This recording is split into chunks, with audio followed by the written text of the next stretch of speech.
Brown, who was a coach with the Paralympic program, has moved across. So I saw her out there leading a session where they were, I think it looked like they were doing some sort of rolling starts into some race pace effort. So Dan Johnson definitely goes out really fast. But Matt Collins has been there and thereabouts in the training sessions that I've witnessed. So it'll be really exciting to see how they can hold it together as a pair and how they can execute those races. But Dan will definitely go out hard and hopefully be able to just draw out that back end a bit more.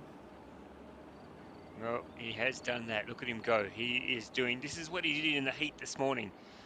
Went out really, really hard, but then couldn't hold on. He got swamped at the back end of the race by athletes of the caliber of Joseph Dostal, by the way, but there's no Joseph Dostal in this race.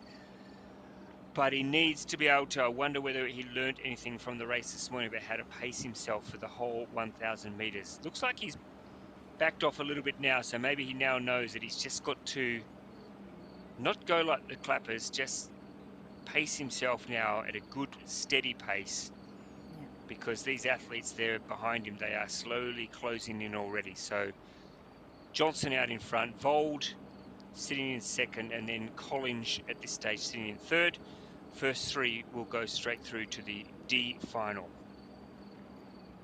He definitely looks a bit more settled. He looks a bit more set into that rhythm. So hopefully he'll be able to hold that. I think it's really important to remember that for all of these athletes, regardless of the countries they've come from, the processes of making changes and making developments is a slow one. You know, they're very rarely, albeit frustratingly, are there some quick fixes.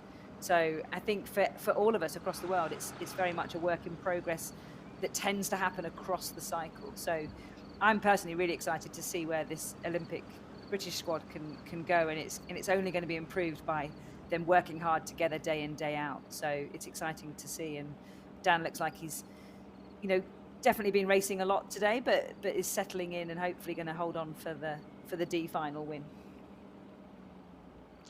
Yeah, he's looking much more confident this time round than he did this morning, so he just needs to hold it together now.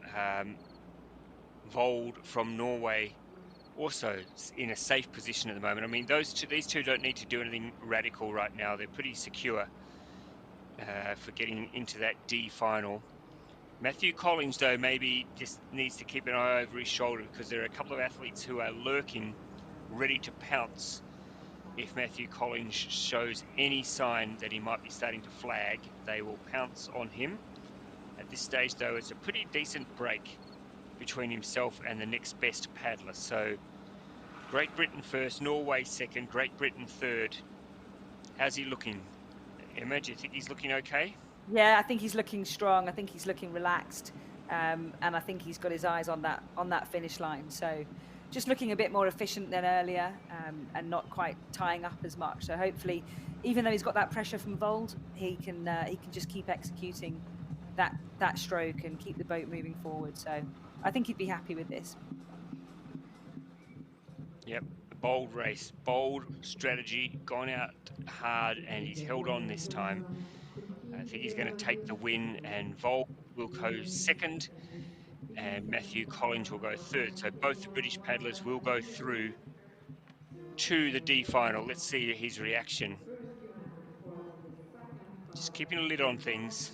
Yeah. Not getting overly excited yet. Just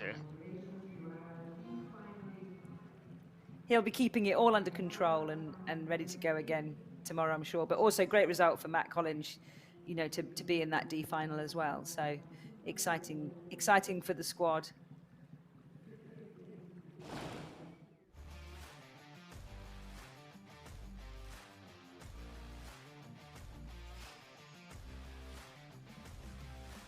Right, so we've now just got a handful of races to go. We've got a bit of a break because we're taking the K1 Women's 500 semi-final next. That's at around 19 minutes past the hour, so in around 5 minutes from now. So we'll just take a short break, and then Emma and I will be back to finish off. By the way, I haven't introduced myself or Emma for a little while. My name is Ross Solly. Emma Weeks, three-time Paralympian, multiple Paralympic champion, is my co-commentator. We'll take a short break, and we'll be back to wrap up the last couple of races of the day of what's been an exciting first day of the 2025 International Canoeing Calendar here in Szeged. Be back shortly.